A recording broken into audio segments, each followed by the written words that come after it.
ये मेरी one amongst favourite movies में से एक है, जो आपको इस लेवल तक महसूस कराती है कि समझ ही नहीं आता कि आप क्या रिएक्ट करें। कहानी ऑपरेशन जिब्राल्टर की पृष्ठभूमि पर आधारित है। 1964 में पाकिस्तानी चरमपंथी अंसारी कश्मीरी पंडितों और मुसलमानों के बीच भाईचारे के बंधन को तोड़ने की साजिश रचता है, जिसमें वह भारतीय सेना का मोहरा बनाकर इस्तेमाल करता है। इसके तहत वह कुछ ब्रेन वॉश किए गए किशोरों को कश्मीर में वहां के मूल निवासी बनकर रहने के लिए भेजता है। 1985 में लंदन में एक उग्र पाकिस्तानी दंगाई आफरीन को उसकी विश्वविद्यालय की डीन द्वारा एक भारतीय परोपकारी आनंद मेहता से पाकिस्तानी ध्वज जलाने के प्रतिशोध में उसकी कार जलाने के लिए माफी मांगने के लिए कहा जाता है। जब आफरीन इनकार कर देती है तो मेहता उसे 1 महीने के भीतर 10 लाख रुपए का मुआवजा देने के लिए कहता है, अन्यथा उसे जेल भेज दिया जाएगा। आफरीन अपने अलग हुए दादा अब्बू तारिक, जो पाकिस्तानी सेना के पूर्व ब्रिगेडियर थे, के साथ सुलह करने और उनसे पैसे लेने की पहल करती है। इसलिए वह कराची पाकिस्तान के लिए उड़ान भरती है, केवल यह जानने के लिए कि कुछ दिन पहले बीमारी के कारण उनकी मृत्यु हो गई है और उसे खुद भारतीय सेना के लेफ्टिनेंट राम द्वारा 1965 में लिखा हुआ एक पत्र सीता महालक्ष्मी हैदराबाद भारत को पहुंचाना है, उसके दादा डाक द्वारा जिसे नहीं पहुंचा सके थे। तारिक की वसीयत के अनुसार उसे अपनी संपत्ति तभी विरासत में मिलेगी जब वह पत्र सीता को पहुंचा दिया जाएगा। कोई और विकल्प ना होने के कारण आफरीन नूरजहां पैलेस हैदराबाद जाती है, जहां पत्र भेजा जाना था, लेकिन उसे पता चलता है कि महल को उसकी राजकुमारी नूरजहां ने 20 साल पहले लड़कियों की उच्च शिक्षा के लिए दान कर दिया था। आफरीन अनिच्छा से भारतीय वरिष्ठ बालाजी की मदद लेती है और सुब्रमण्यम से मिलती है, जो लगभग 40 वर्षों से नवाब के लिए महल में काम करने वाले एक लेखाकार थे, और सीता के बारे में पूछताछ करती है, लेकिन उन्हें उस नाम की कोई महिला महल में कार्यरत याद नहीं है। आफरीन राम के बारे में जानकारी जुटाने के लिए कोशिश करती है, क्योंकि उसे यह लगता है कि ये उसे सीता तक ले जाएगा, और एक सैन्य पुस्तकालय में वह राम की रेजिमेंट के बारे में जानकारी एकत्र करती है और बालाजी के साथ अनंतपुरम में उसके रेजिमेंट साथी विकास वर्मा से मिलती है। विकास दोनों को बताता है कि 1965 में ब्रेन वॉश किए गए किशोरों ने खुद को कश्मीर के मूल निवासी के रूप में स्थापित कर लिया था, और अनजाने में ही अंसारी ने एक जासूस के माध्यम से उनकी जानकारी भारतीय सेना के मेजर सेल्वन को लीक कर दी थी, जिसने राम के वरिष्ठ विष्णु शर्मा को राम के विरोध के बावजूद उन्हें मारने का आदेश दिया था।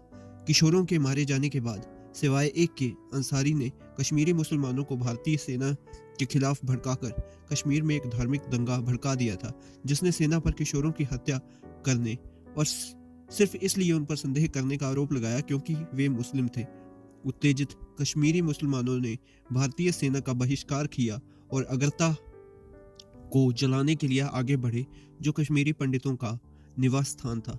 राम अपने रेजिमेंट के साथियों के साथ सभी हिंदुओं को एक सुरक्षित स्थान पर इकट्ठा करने में कामयाब रहा, और अंसारी की साजिश को पर्दाफाश करके उसने मुसलमानों की गलतफहमी को दूर किया, जिससे उन्होंने आग बुझा दी और माफी भी मांगी।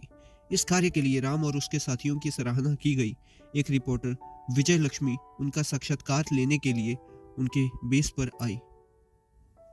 यह देखकर राम एक अनाथ था जिसका कोई नहीं था जो उसे लिख भी सके। विजय लक्ष्मी ने रेडियो पर सभी से राम के लिए अपना प्यार भेजने के लिए कहा और खुद उसे एक पत्र लिखा जिसमें उसे अपना बेटा कहा। परिणाम स्वरूप राम को कई पत्र मिलने लगे और उनमें से एक सीता महालक्ष्मी का ने उसे बहुत आकर्षित किया। सीता ने दावा किया कि उसकी शादी राम से हुई थी और उसने उनकी शादी की कई ऐसी घटनाओं को याद किया जो कभी हुई ही नहीं थी। हालांकि पत्र पर कोई भेजने वाले का पता नहीं था, जिससे राम अनजान था कि वह कौन है और कैसी दिखती है। वह उसके पत्रों से बहुत खुश था, जानना चाहता था कि वह कौन है। जब उसे नियमित रूप से उसके पत्र मिल रहे थे तो राम ने उसके पत्र में कुछ जानकारियों का पता लगाया कि वह दिल्ली से हैदराबाद के लिए एक ट्रेन में चढ़ेगी। वह भी विकास के साथ उसी ट्रेन में चला गया। आखिरकार उसने उसे ढूंढ लिया और एक पहेली का उपयोग करके उसने उसे पहचान लिया जो उसने उसके लिए एक पत्र में लिखी थी। उसने उसे वे जवाब दिए जो उसने उसके पत्रों के लिए लिखे थे और उसका डिब्बा छोड़ दिया, लेकिन जाने से पहले उसने उसे अपने दोस्त दुर्जोय शर्मा के हैदराबाद के लैंडलाइन पर कॉल करने के लिए कहा, जिसके साथ वह अगले कुछ दिनों तक रहने वाला था। राम और विकास अनजाने में मद्रास जाने वाली ट्रेन में चढ़ गए और इसलिए उन्हें हैदराबाद पहुंचने में कुछ समय लगा, जहां राम यह जानकर टूट गया कि दुर्जोय का लैंडलाइन नंबर बंद था और वह निराश महसूस कर रहा था कि वह सीता से फिर कभी नहीं मिल पाएगा। हालांकि वह राम की तलाश में दुर्जोय के घर पहुंच गई और उसने उसे भूल जाने के लिए कहा, लेकिन उसने इनकार कर दिया और वह चली गई।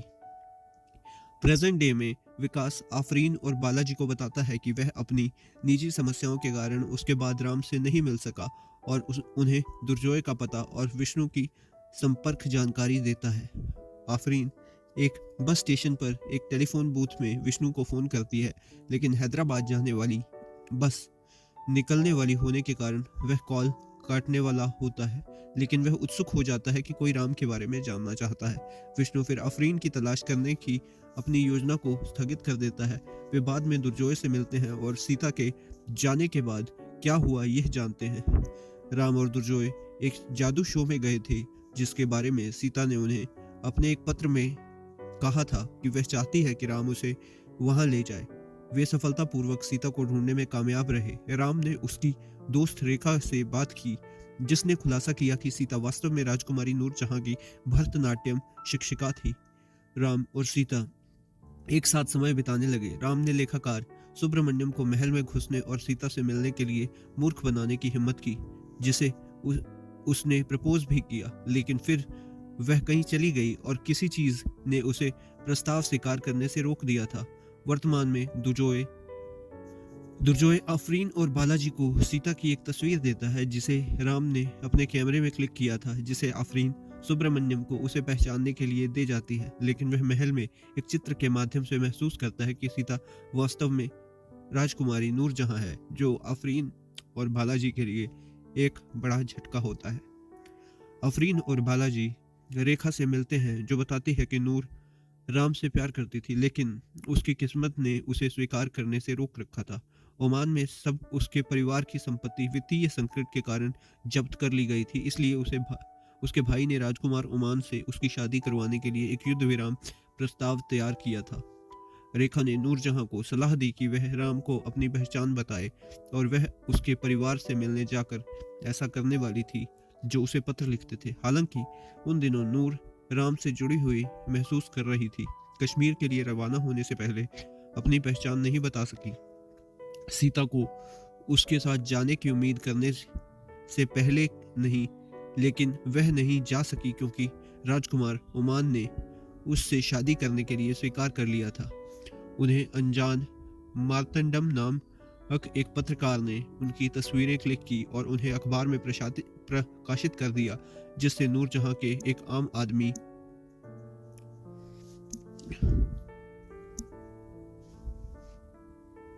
के लिए प्यार का प्रचार हो गया। जब राजकुमार ओमान ने एक राजदूत के माध्यम से नूर से स्पष्टीकरण मांगा, तो नूर के भाई ने उससे कहा कि वह कहे कि उसका राम से कोई लेना देना नहीं है, लेकिन उसने कहा कि वह राम से प्यार करती है और उसके लिए अपनी संपत्ति तक छोड़ने को तैयार है।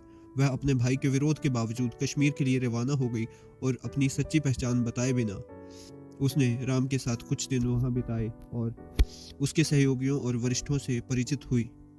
अब रेखा नूर की संपर्क जानकारी आफरीन और बालाजी को देती है, जिन्हें पता चलता है कि कश्मीर में है और वे उसे मिलने के लिए वहां जाते हैं। कश्मीर में उतरने पर आफरीन को विष्णु ने पकड़ लिया है, जो उसे बाकी की कहानी बताता है।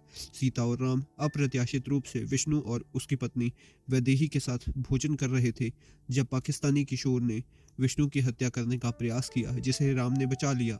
राम ने किशोर को अंसारी के इरादों के बारे में समझाया, उसके ठिकाने का पता लगाया और किशोर से वादा किया कि वह उसकी बहन वाहिदा को अंसारी के चंगुल से जरूर बचाएगा। ब्रिगेडियर वाई के जोशी और मेजर सिल्वन ने विष्णु, राम और कई अन्य अधिकारियों को अंसारी को बिना किसी आधिकारिक रिकॉर्ड के मारने के लिए एक गुप्त मिशन सौंपा और घोषणा की कि जो लोग वापस नहीं लौटेंगे उन्हें सेना का भगोड़ा सैनिक घोषित कर दिया जाएगा।